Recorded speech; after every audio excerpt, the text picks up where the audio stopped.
रात्री मी इडलीसाठी ना छान असं बॅटर रेडी करून ठेवलं होतं आणि सकाळी तुम्ही पाहू शकता हे बॅटर किती छान फर्मेंट झालेलं आहे तर. आणि आज मला ना इडली बनवायची होती आणि काही डोसेसुद्धा बनवायचे होते. नमस्कार, मी रुपाली तुमचं पुन्हा एकदा खूप खूप स्वागत करते आजच्या एका नवीन ब्लॉगमध्ये. आय होप तुम्ही सगळे मस्त असाल आणि स्वतःची काळजी घेत असाल. तर सकाळी सकाळी छान असा नाश्ता आज बनवण्याचा बेत होता खूप दिवसानंतर, कारण ह्यांनासुद्धा थोडंसं लेट जायचं होतं. आणि इथे बघू शकता रात्री दूधसुद्धा मी गरम करून फ्रीजमध्ये ठेवलं होतं थंड करून. आणि इथे सुंदर अशी त्याची ना वरती साय आलेली होती. आणि हे जे कंटेनर आहे, ग्लास कंटेनर आहे, ते हे मी डीमार्टमधून आणलं होतं आणि स्पेशली ना साय स्टोअर करण्यासाठीच आणलं होतं मी. तर ती छान साय जी आहे ती मी त्या भांड्यात स्टोअर केली. आणि इडली किंवा डोसा काही बनू दे किंवा मेदूवडा जरी बनू दे तरी पण ना सांबार हे आलंच. आणि आजचं सांबार ना खूप छान टेस्टी झालं होतं आणि त्याच्यामध्ये थोडेसे व्हेजिटेबलचे प्रमाणसुद्धा मी जरा जास्त टाकलं होतं. आणि हे जे भांडं आहे इडलीचं, तर हे नवीन आहे आणि यामध्ये ना छान इडल्या झाल्यानंतर ना शिट्ट्यासुद्धा होतात आणि तुम्ही बघू शकता किती फुलल्या होत्या इडल्या आणि खूप टेस्टीसुद्धा लागत होत्या. आणि आजचं जसं मी म्हटलं की सांबारसुद्धा खूप टेस्टी झालं होतं.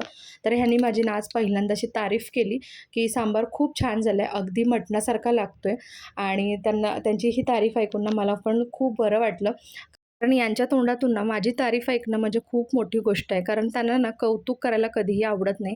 ते जे कौतुक असतं ना ते मागून असतं. ते समोरासमोर माझं कौतुक कधीच करत नाही कोणत्याही गोष्टीचं. कारण त्यांना असं वाटतं ना की कौतुक केल्यानंतर ना आपण थोडेसे शेफारून जातो, तर असं त्यांचं म्हणणं आहे. त्यामुळे ते काही कौतुक करत नाहीत. पण छान झालं होतं आज ते म्हणाले आणि त्यांनीसुद्धा आवडीने खाल्लंसुद्धा ते. तर छान इडली आणि त्यानंतर मी डोसेसुद्धा बनवले होते आणि चांगला छान असा आमचा दाबून नाश्ता झाला होता. त्यानंतर ते सुद्धा कामावरती गेले. आणि हे ना एक फ्रूटचं कंटेनर होतं म्हणजे यूज अँड थ्रोवालं. तर मी हे ठेवून दिलं होतं. तर त्याचा उपयोग मी काय करणार आहे, तर मला ना पक्ष्यांसाठी इथे ना पाणी आणि खाण्यासाठी काहीतरी ठेवायचं होतं आणि त्यासाठी मला असं भांडं हवं होतं की जे मी हँग करू शकेन.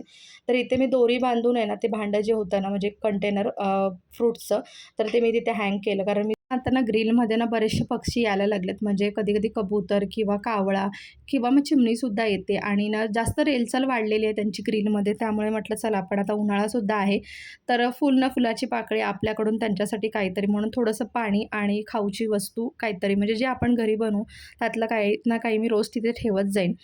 आणि संध्याकाळ झाली होती, म्हणजे आमचं हे सगळं आवरून झालं त्यानंतर मग संध्याकाळ झाली होती आणि हे सुद्धा आज लवकर आले होते. त्यांची तब्येत थोडीशी बरी वाटत नव्हती त्यामुळे मग ते लवकर आले. आणि इथे त्याने मला सांगितलं की मला चहा नाश्ता हवा आहे म्हणून. त्यांना भूकसुद्धा लागली होती. कारण जसं आमचा सकाळी नाश्ता हेवी झाला आणि मग ते काही जेवले नव्हते दुपारी. आमचं थोडंसं डाळ भात वगैरे झालं होतं खाणं, पण त्यांनी काही खाल्लं नव्हतं. तर त्याच्यामुळे त्यांना इथे चहा पिण्याची म्हणजे इच्छा झाली. तर म्हटलं चला मस्त असा चहा ठेवला त्यांच्यासाठी आल्याचा आणि त्यासोबत थोडंसं खायला म्हणजे काहीतरी ड्राय स्नॅक्स म्हणजे बिस्किट्स किंवा चिवडा वगैरे. आणि आज खूप दिवसानंतर ना मस्त असं निवांत आम्ही खिडकीत बसून दोघंही चहा पिणार होतो. सहसा संध्याकाळचा चहा ना यावेळेला दोघं निवांत खिडकीत बसून पिला जात नाही. मी असते संध्याकाळची, पण ते या टायमाला कधीच घरी नसतात. तर आज खूप दिवसानंतर पहिल्यांदा या टायमिंगमध्ये ते घरी होते. तर म्हटलं चला आपण दोघं मस्त असा चहा एन्जॉय करूया आणि त्यासोबत गप्पा गोष्टीसुद्धा करूया. तर सकाळचा तर आम्ही एकत्र चहा पितोच, पण संध्याकाळचा चहा काही होत नाही, कारण ते कामावरती असतात आणि मी घरी असते त्यामुळे ते काही शक्य होत नाही.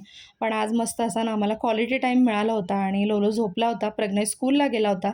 त्यामुळे मस्त असा आम्ही क्वालिटी टाईम एन्जॉय केला, खूप साऱ्या गप्पा केल्या. आणि जेव्हा आम्ही असं निवांत बसत असतो ना खिडकीमध्ये वगैरे, तर आमचं ना डिस्कशन ना झाडांवरतीच जास्त असतं, की त्यांचं सगळं सांगणं होतं की हे ह्या कुंडीला एवढी माती लागेल किंवा आता, कारण त्यांनासुद्धा ना झाडं लावायला प्रचंड आवडतात. ते सुद्धा ना प्लांट्स लवर आहेत आणि याआधी ना खूप सारी झाडं ना त्यांनी लावली होती आणि त्याची देखरेखसुद्धा ते करायचे. आता सध्या त्यांना वेळ मिळत नाही त्यामुळे ते थोडं पॉसिबल होत नाही. पण मी करत असते या गोष्टी आणि त्यांचं सगळं तेच चाललं होतं की असं करूया तसं करूया. त्यानंतर दुसऱ्या तिकडच्या गप्पा गोष्टीसुद्धा चालल्या होत्या आणि मस्त असा आम्ही चहा एन्जॉय केला. आपण जेव्हा आपण पार्टनरसोबत ना असा क्वालिटी टाईम एन्जॉय करतो ना, तेव्हा आपल्यालासुद्धा खूप छान वाटतं आणि खूप एनर्जी मिळते, पॉझिटिव्ह गोष्टी आपल्याला मिळतात पुढच्या कामांसाठी आणि येणाऱ्या दिवसांसाठी सुद्धा. तर ते झालं. त्यानंतर मग ते गेले बाहेर आणि म्हणजे ते म्हणाले की माझं थोडंसं काही काम आहे ते मी करून येतो खालून. आणि मग मी म्हटलं चला आपला हा वेळ जो आहे तो आपण काहीतरी करूया, कारण लोलो अजूनही झोपला होता. तर मग मी इथे माझे जुने कपडे वगैरे जे होते म्हणजे ज्यांना थोडंसं ना शिलाई वगैरे उसवली होती, तर म्हटलं आपण त्या वेळेचा सदुपयोग करून ना मस्त त्यांना स्टिच करून घेऊया. तर मी लगेचच इथे मशीन जी आहे ती लावण्यासाठी चेअर वगैरे घेऊन आली आणि मशीन चालू करून मी ते सगळं स्टिच करून घेतलं. तर आता झाली होती संध्याकाळ. हे सुद्धा आले होते आणि प्रज्ञेचा अभ्यास घेत होते आतमध्ये आणि म्हटलं चला दिवाबत्ती करून घेते. छान दिवाबत्ती करून घेतला आणि संध्याकाळची ना ही गोष्ट मला खूप आवडते. म्हणजे का माहिती नाही मला ना संध्याकाळ झाली की खूप पॉझिटिव्हिटी एक फील होते. छान देवपूजा करायला, धूप, अगरबत्ती, दिवा लावायला खूप सगळ्या गोष्टी आवडत असतात आणि ह्यातून मला खूप एनर्जी मिळते.